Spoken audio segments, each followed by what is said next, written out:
Welcome back to The Foundry, brought to you by Forge College. Let's just dive right into today's explainer, shall we?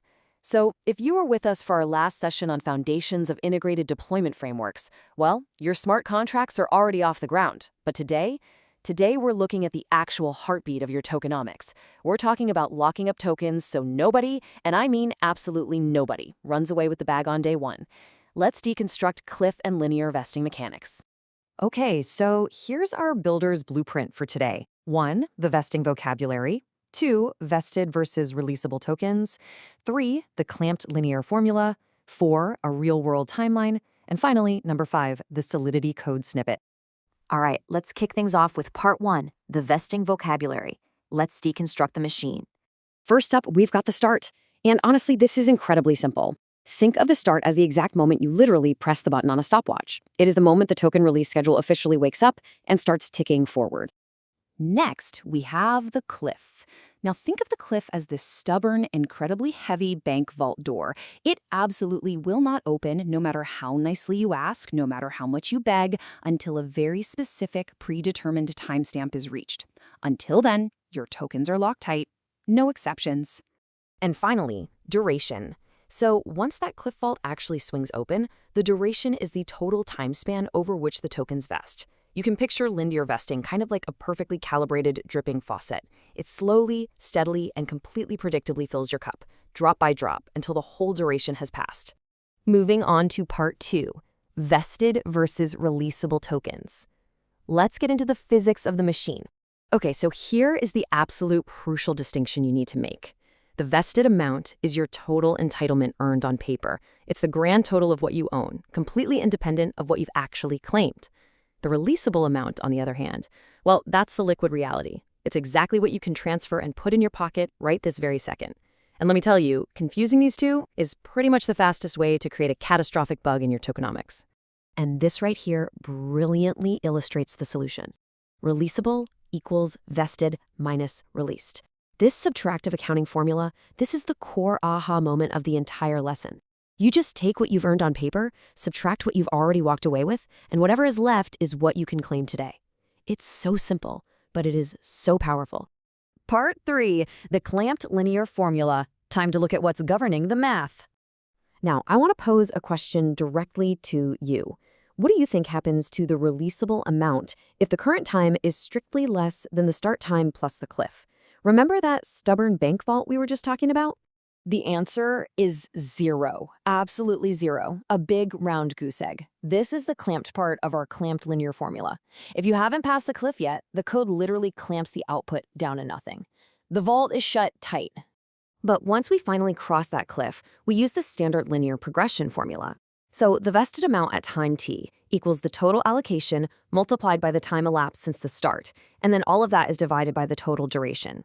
We measure this progression straight from the starting line across the entire duration period. All right, part 4, a real-world timeline. Let's actually run a simulation. Let's set the stage here.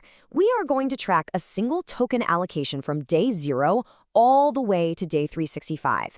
Our total allocation is 10,000 tokens. We've got our start timestamp, a cliff of 90 days, a total duration of 365 days, and initially, 0 tokens have been released.